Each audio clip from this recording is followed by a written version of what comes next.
When I bye market नीचे आ जाता है, व्हेन आई सेल मार्केट ऊपर चला जाता है।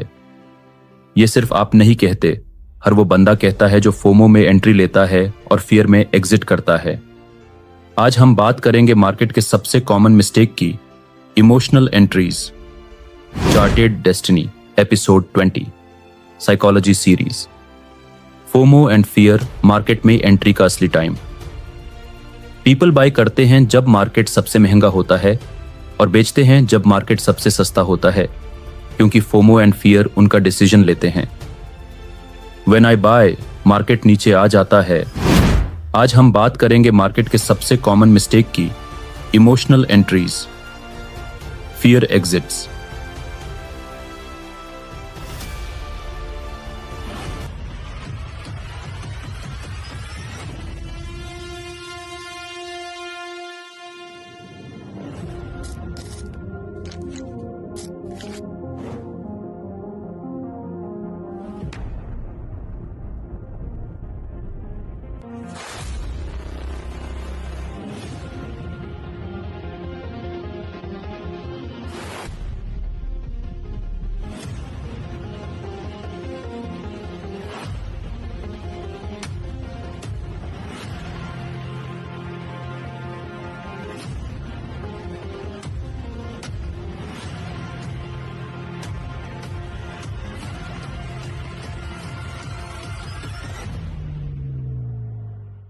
Chartered destiny episode 20 psychology series.